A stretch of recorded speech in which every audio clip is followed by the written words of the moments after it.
Hello friends, welcome to our YouTube channel WBPSC GS 101. এখানে তোমরা দুটো সাবজেক্টের রেগুলার ভিডিও পাবে, ক্লাস পাবে, যেটা তোমাদের প্রিপারেশনের জন্য খুবই হেল্প হবে।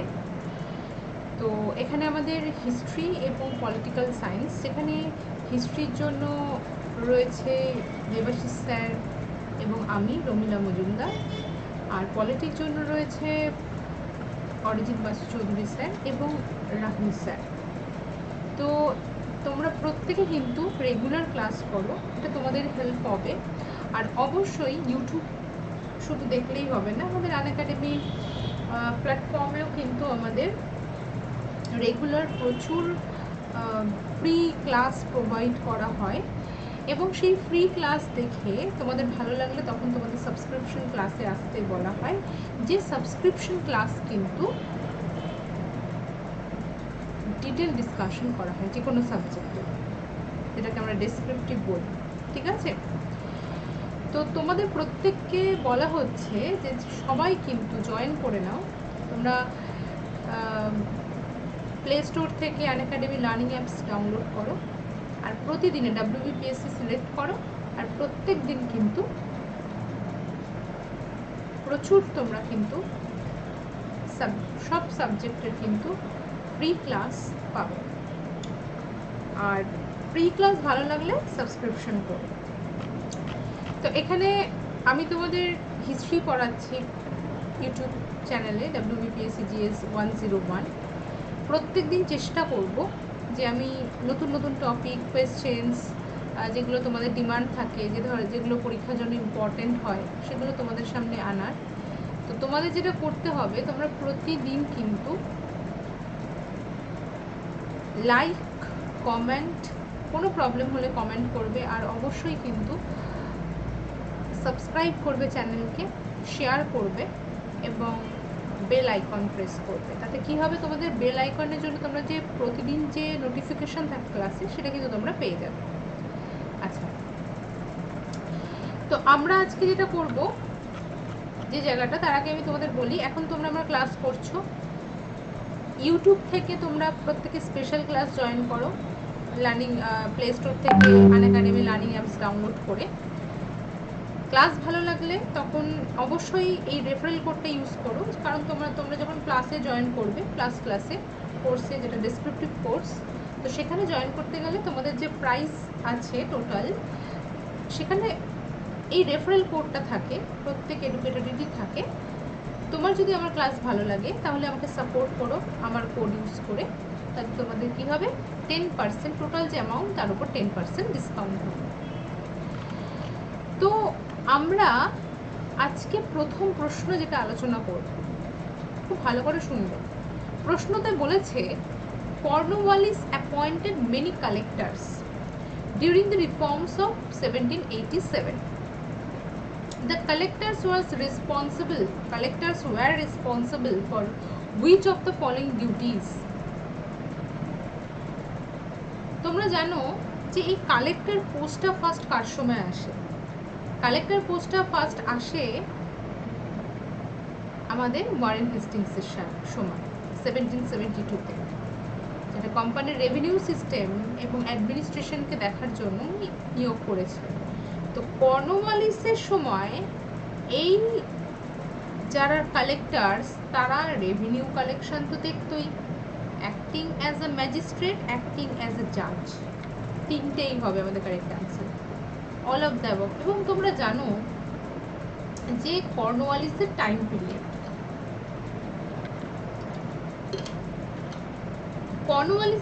পিরিয়ড, হলো আমাদের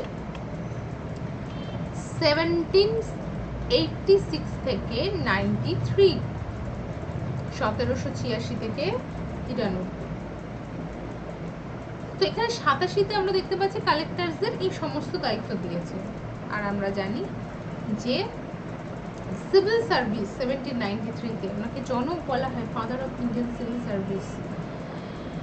তো সেখানে আমরা দেখব যে সিভিল সার্ভিসের আলোচনাটা তো আমরা করব, তার আগে এই আলোচনাটা আমরা করি। ওনার যে ইম্পর্টেন্ট, ওনার সময় সেটা আমরা সবাই জানি, শ্রীরঙ্গপত্তনমের যুদ্ধ, তৃতীয় মহীশূর যুদ্ধ, তারপরে আমাদের পার্মানেন্ট সেটেলমেন্টের জন্য যে আমাদের জমিনদারি সিস্টেম আমরা যেটা বলি, permanent revenue system for British East India company, এবং যেটার জন্য উনি important civil service, father of civil service. আর একটা ইম্পর্টেন্ট উনি যেটা আমরা দেখি যে উনি প্রথম ছিলেন যিনি এক্সিকিউটিভ আর রেভিনিউ এই দুই ডিপার্টমেন্টকে উনি সেপারেশন করেন, যেটা আমরা বলি যে, ভালো করে দেখো, দুটোকে সেপারেশন করে। কি সেপারেশন করে দুটো? উনি সেপারেশন করে জুডিশিয়ালি সিস্টেম এবং রেভিনিউ কোর্ট। রেভিনিউ পার্টটাকে উনি টোটাল আলাদা করেন, যার নাম উনি কি দিয়েছিলেন? মাল আদালত। তো এই জায়গাটা কিন্তু অবশ্যই মনে রাখবে। এরকম আমরা আরো দেখি যে কোন কার সময়, কোন গভর্নর জেনারেলের সময় জুডিশিয়ারি এবং দুটো সেপারেট হয়, মানে জুডিশিয়ারি এবং আমাদের এক্সিকিউটিভ পার্ট। তো অনেকে বলে যখন আমাদের ৭৩-এ সুপ্রিম কোর্ট অফ বেঙ্গল আসে, না, একদমই হবে না, ওটা ওয়ারেন হেস্টিংসের সময়ই হয়, কিন্তু অ্যাক্টের নাম হচ্ছে সেটেলমেন্ট অ্যাক্ট ১৭৮১। তাহলে এই জায়গাগুলো, তাহলে এখানে কি হচ্ছে? এখানে হচ্ছে আমাদের জুডিশিয়াল অ্যাডমিনিস্ট্রেশন, যেটা অন্যায়, যেটা ক্রিমিনাল, সিভিল পারপাস, আর রেভিনিউ পারপাসে, যেটা রেভিনিউ যদি না দাও সেই পারপাসে সেপারেট কোর্ট, যেটাকে আমরা বলি মাল আদালত। তাহলে এই প্রথাটা, এবং সিভিল সার্ভিস নিয়ে যদি আমি বলি, এবং তার থেকে বড় কথা, আমরা টোটাল কিছু পার্ট দেখো, এই টোটালটাকে আমরা কি বলি? কর্নওয়ালিস কোড বলি। এটা খুব ইম্পর্টেন্ট যে কর্নওয়ালিস কোডের মধ্যে নিম্নলিখিত কোনটা রয়েছে, তোমাদের তখন চয়েস করতে হয়। তো সেপারেট নাম্বার 1 এরিয়া অ্যাডমিনিস্ট্রেশন, যেখানে আমরা দেখতে পাচ্ছি consolidated Indian district into definite administrative unit.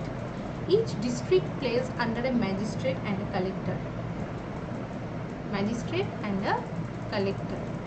Law and order, তোমরা সবাই জানো। পুলিশ ডিপার্টমেন্ট, পুলিশ রিফর্মসের জন্য উনি ইম্পর্টেন্ট, উনি ফেমাস, এবং highly liberal system of remuneration.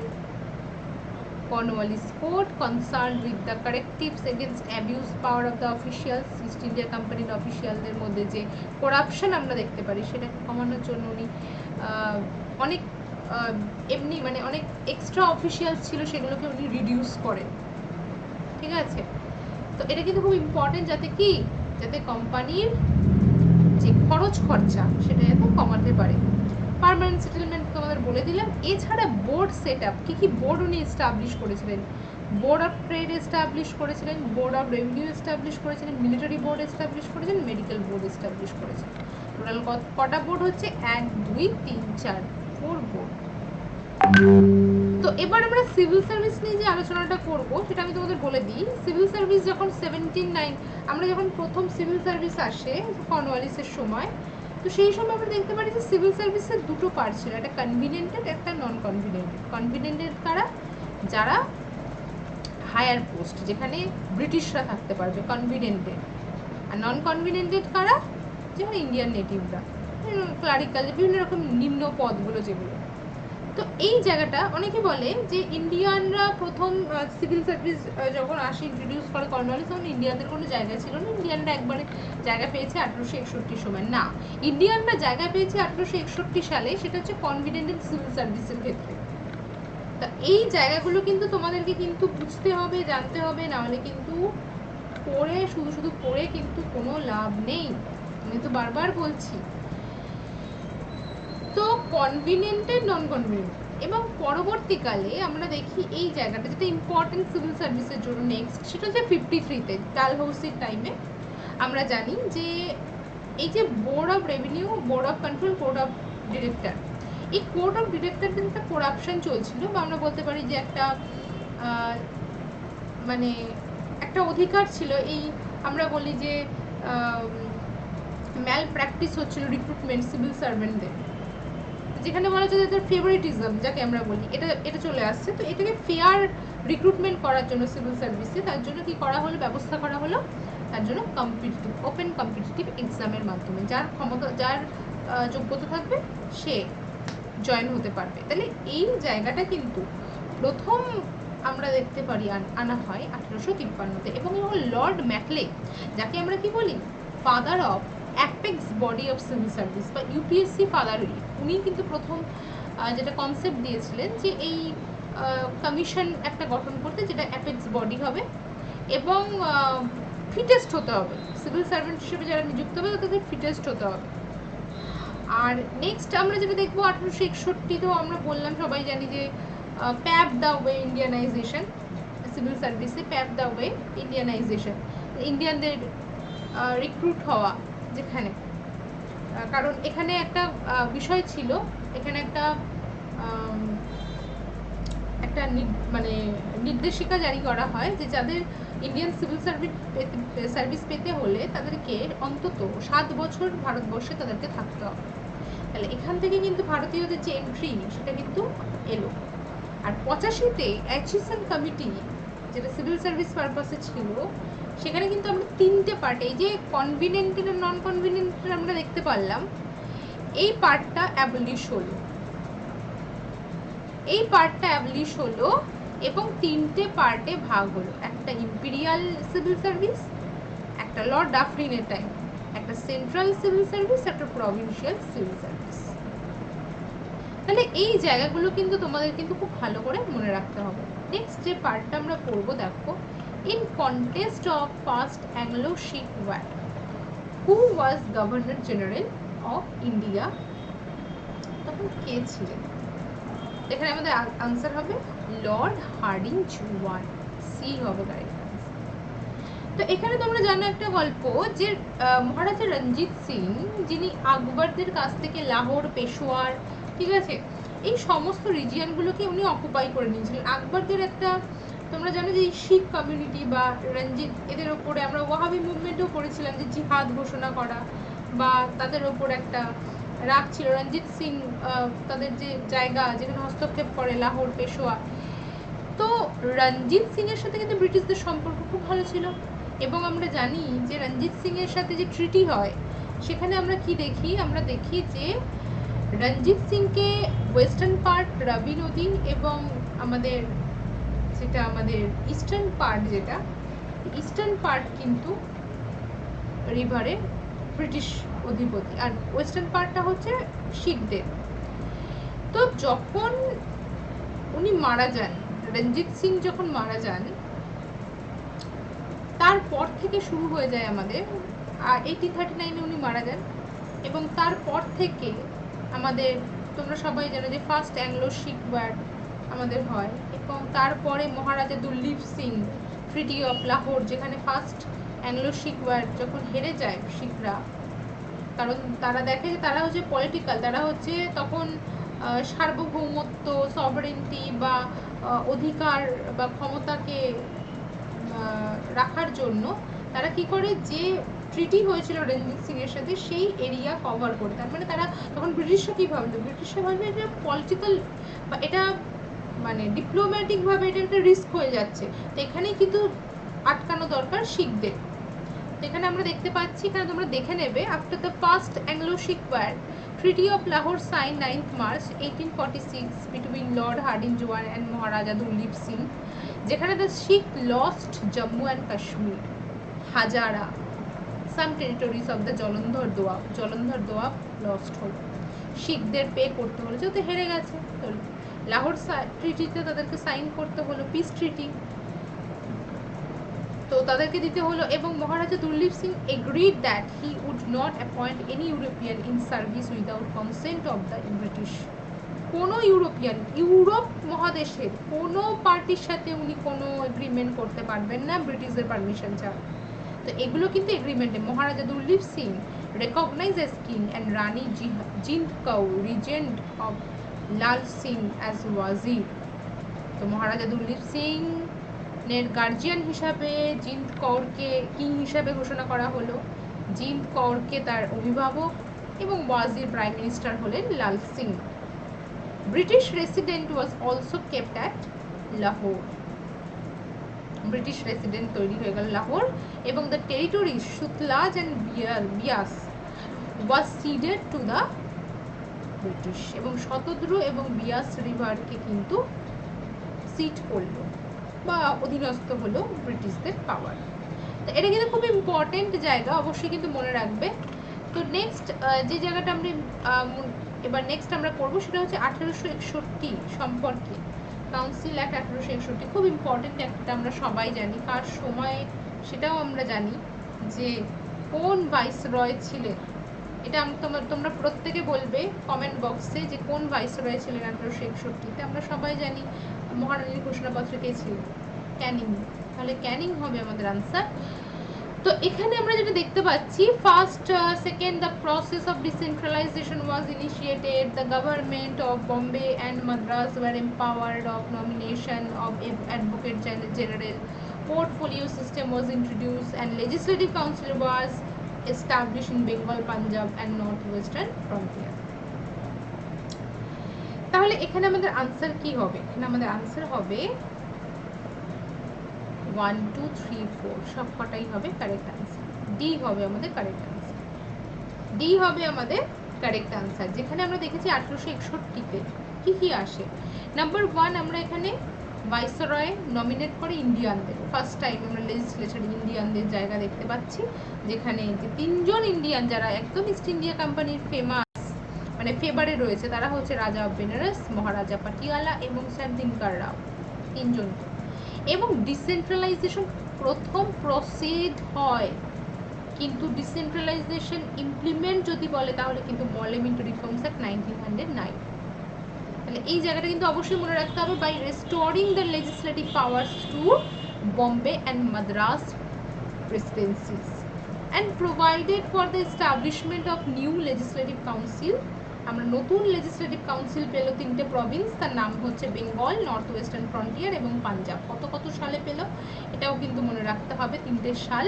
কবে বাংলা পেল লেজিসলেটিভ কাউন্সিল, কবে নর্থ ওয়েস্টার্ন ফ্রন্টিয়ার পেল, এবং কবে প্রভিন্স পেল কাউন্সিল, সেন্ট্রাল কাউন্সিল না, এটা প্রভিন্স পেল, প্রথম প্রভিন্সিয়াল। সেই জন্যই বলছে যে প্রসেস হলো decentralisation. It introduce the portfolio system.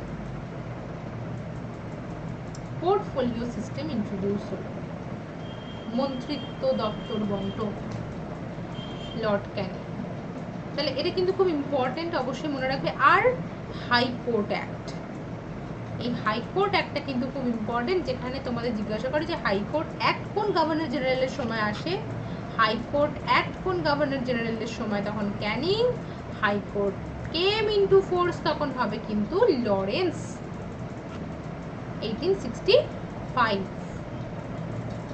Next এবার তোমাদের বলেছে, দেখো, who of the following was the prime minister যখন United Kingdom when Cripps mission came to India. তো কোনটা হবে এখানে কারেক্ট আনসার? এখানে আমাদের আনসার হবে, দেখো, উইনস্টন চার্চিল, কনজারভেটিভ পার্টি, তাই না? তো এরপরেই 45-এ কোন পার্টি আসে আমাদের, এগুলো যে জানতে হবে, বুঝতে হবে। এবং প্রত্যেকটা ইম্পর্টেন্ট ক্ষমতা যেগুলো ঘটনা রয়েছে, যেমন আমি বলতে পারি যে ম্যাকডোনাল্ড কমিশন কার সময় আসে, রামসে ম্যাকডোনাল্ড কবে আসে, কার সময় আসে, তখন প্রাইম মিনিস্টার কে ছিলেন। তো এই জায়গাটা কিন্তু খুব ইম্পর্টেন্ট। এবং এখানে আমরা যেটা দেখতে পাচ্ছি, সিভিল ডিসোবিডিয়েন্ট মুভমেন্ট যখন হয় তখন প্রাইম মিনিস্টার কে ছিলেন, এগুলো তোমাদের প্রশ্ন দেয়। ক্যাবিনেট মিশন প্ল্যান যখন হয় তখন প্রাইম মিনিস্টার কে ছিলেন। তাহলে এই জায়গাগুলো কিন্তু খুব ইম্পর্টেন্ট এবং আমরা দেখতে পাচ্ছি। এবং তোমরা জানো যে 45-এ কিন্তু চলে আসে লেবার পার্টি, ক্লিমেন্ট এটলি।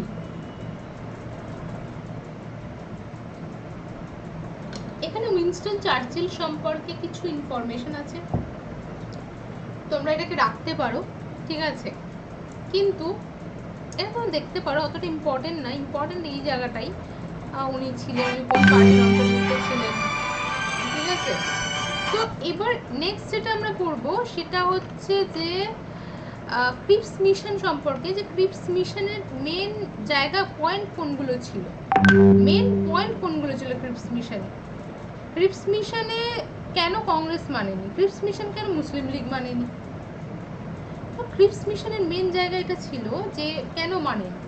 এখানে ক্রিপস মিশন এসেছে ডোমিনিয়ন স্ট্যাটাস নিয়ে, কমনওয়েলথের স্বাধীনতা নিয়ে, যে জয়েন করতে পারে, নাও পারে, বা এখানে এসেছে তোমার শুধুমাত্র ভাইসরয়ের ভেটো পাওয়ারটা শুধুমাত্র ছিল, কিন্তু ইন্ডিয়ানদের জন্য পাওয়ার নিয়ে এসেছে, ডোমিনিয়ন স্ট্যাটাস দেবে বলেও এসেছে, কনস্টিটিউয়েন্ট অ্যাসেম্বলি গঠন করবে বলেও এসেছে, তাহলে কংগ্রেস কেন মানেনি?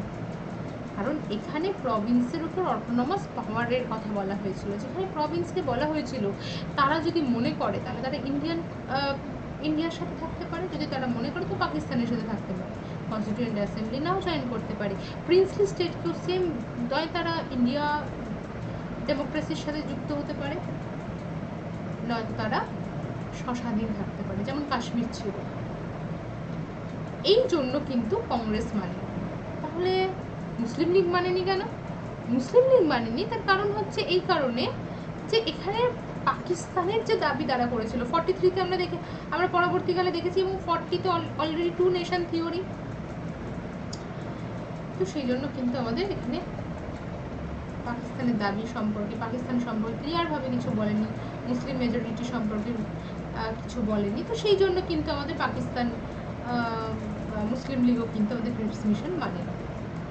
এই জায়গাটা কিন্তু খুব ইম্পর্টেন্ট, ঠিক আছে? তো অবশ্যই মনে রাখবে কবে আসে ক্রিপস মিশন, 22শে মার্চ 1942। নেক্সট যে জায়গাটা আমরা পড়বো, রাষ্ট্রগুরু সুরেন্দ্রনাথ ব্যানার্জি। এখানে বলেছে যে who among the following said about Derozians that they are the pioneers of the modern civilization of Bengal. ডিরোজিয়ানসদের মানে ইয়াং বেঙ্গলের যারা সাপোর্টার ছিল, যারা ফলোয়ার ছিল, এবং আমরা বেঙ্গল ব্রিটিশ ইন্ডিয়া সোসাইটি যেটা পলিটিক্যাল অ্যাসোসিয়েশন ছিল ইয়াং বেঙ্গলের। তো কে বলেছিলেন? তো এখানে আমাদের সুরেন্দ্রনাথ ব্যানার্জি হবে। তো সুরেন্দ্রনাথ ব্যানার্জি সম্পর্কে কিছু ইনফরমেশন আছে। উনি কিন্তু ক্লিয়ার করেছিলেন সিভিল সার্ভিস এক্সাম 63-80, কিন্তু was not allowed to work due to racial discrimination। এটা মনে রাখবে। ফাউন্ডেড ইন্ডিয়ান ন্যাশনাল, প্রথম অল ইন্ডিয়া অ্যাসোসিয়েশন, এবং অল ইন্ডিয়া অ্যাসোসিয়েশন এস্টাবলিশ উনি করেছিলেন। উনি নিজের রেসিয়াল ডিসক্রিমিনেশনের বিরোধিতা, এটা কিন্তু খুব ইম্পর্টেন্ট। উনি ফাউন্ড করেছিলেন ইন্ডিয়ান ন্যাশনাল অ্যাসোসিয়েশন, পারপাস কি ছিল? এই রেসিয়াল ডিসক্রিমিনেশনের এগেনস্টে প্রতিবাদ করা, ফাইট করা।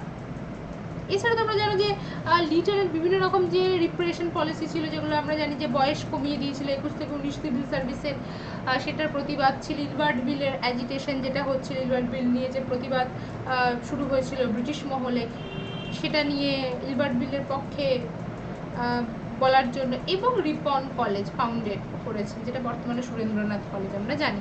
এবং নিউজ পেপার বেঙ্গলি, খুব ভালো করে দেখো, বেঙ্গলির কিন্তু অ্যাকচুয়াল ফাউন্ডার কিন্তু গিরিশ ঘোষ, ঠিক আছে? এবং বেঙ্গলি পত্রিকা পরবর্তীকালে আমরা দেখতে পাই এটা নাম নেয় 1932-তে, স্টার অফ ইন্ডিয়া। তোমাদের প্রশ্ন দেয় স্টার অফ ইন্ডিয়া কাজ ছিল, কত সালে এস্টাবলিশ হয়, এবং এডিটর ছিলেন সুরেন্দ্রনাথ ব্যানার্জি। তো সেই জন্য ইম্পর্টেন্ট, ঠিক আছে? তো যাই হোক, আশা করি তোমার আমার ক্লাস ভালো লেগেছে, তোমাদের প্রত্যেকের আমার ক্লাস ভালো লেগেছে। যদি ভালো লাগে তাহলে অবশ্যই চ্যানেল সাবস্ক্রাইব করে, এখান থেকে তোমরা অনেক রকম ইনফরমেশন পাবে, তোমাদেরই প্রফিট হবে সাবস্ক্রিপশন করলে, সাবস্ক্রাইব করলে। এবং অবশ্যই নিচে যে বেল আইকন রয়েছে, বেল আইকনটা প্রেস করো, তার কারণ হচ্ছে বেল আইকন থেকে কিন্তু তোমরা নোটিফিকেশন পাবে কখন কি ক্লাস হচ্ছে। তো অবশ্যই কিন্তু করে ফেলো, দেরি করো না। আর আনএকাডেমি স্পেশাল ক্লাস কিন্তু জয়েন করো যত তাড়াতাড়ি সম্ভব, ঠিক আছে? আজই প্লে স্টোর থেকে অ্যাপস ডাউনলোড করো আর জয়েন করে নাও। থ্যাংক ইউ, আবার দেখা হবে তোমাদের সাথে নেক্সট ক্লাসে। Thank you.